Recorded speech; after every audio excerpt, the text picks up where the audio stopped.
সুতির গোটা হাই স্কুলের নথি জাল করে নিয়োগের ঘটনায় সিআইডির পর প্রাক্তন ডিআই পূরবী দাস সহ বেশ 5 জনকে গ্রেপ্তার করা হয়। বর্তমানে জামিনে রয়েছেন। কিছুদিন আগে সিআইডির জালে ধরা পড়ে অনিমেষ তিওয়ারি। তারপর তাকে জিজ্ঞাসাবাদ করে সুশীল কুমার বর্মনের নাম সামনে আসে। ইতিমধ্যেই সুশীল বর্মনকে সিআইডি গ্রেপ্তার করেছে এবং আজ ওই ধৃত AI of school Sushil Kumar বর্মনকে মুর্শিদাবাদের জেলা আদালতে তোলা হচ্ছে। সিআইডির পক্ষে জর্জ সুশীল কুমার জিজ্ঞাসাবাদ করলেন তিনি।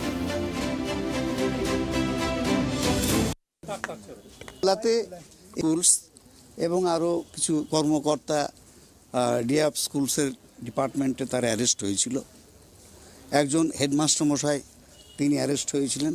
অভিযোগটা হচ্ছে যে সেই হেডমাস্টার মশাইয়ের ছেলেকে অবৈধভাবে জাল একটা অ্যাপয়েন্টমেন্ট লেটার দিয়ে তাকে দিয়ে কাজ করানো হচ্ছে। তো এইটা ইতিমধ্যে আগে 5 জনের বিরুদ্ধে চার্জশিট হয়ে গেছে এবং তারা অলরেডি জামিন রয়েছেন।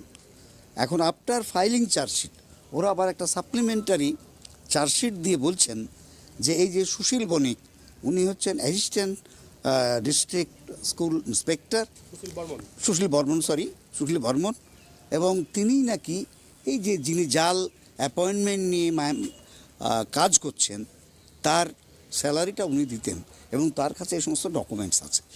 অবশ্যই এই অভিযোগটা সম্পূর্ণ অসত্য অভিযোগ। এটা আগে তার রিফ্লেকশন আগের চার্জশিটে কোনো কিছু নেই এবং এর যে স্যালারি বা অন্যান্য যে কাগজপত্র তিনি কাস্টোডিয়ান নন। তো সেই জন্যে আমরা আপত্তি করেছি যে ইনি কাস্টোডিয়ান নন এবং তিনি ডিলিং অ্যাসিস্ট্যান্ট নন। তার বিরুদ্ধে যে অভিযোগ করা হয়েছে যে এর সমস্ত কাগজপত্রগুলো তিনি অন্য জায়গায় সরিয়ে দিয়েছেন, এটা ঠিক নয়। তার সপক্ষে আমরা আমাদের যুক্তি দিয়েছি। অল অ্যালং তিনি অফিসে ডিউটিরত আছেন, কখনো পুলিশের লোক প্রসিকিউশনের লোক তারা সেখানে যাননি। ওরা চাইছেন আরও 3 দিনের জন্যে পুলিশ কাস্টডি চাইছেন। বলছেন যে কিছু কিছু কাগজপত্র ইনি অন্য জায়গায় লুকিয়ে রেখেছেন, সরিয়ে রেখেছেন।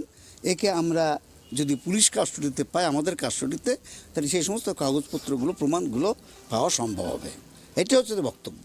কিন্তু মেটেরিয়ালস দেখে আমরা যেটা দেখছি তাদের যা ফরওয়ার্ডিং রিপোর্ট তাতে এই বিষয়টাকে সাপোর্ট করে না। আমরা তার বিরোধিতা করি।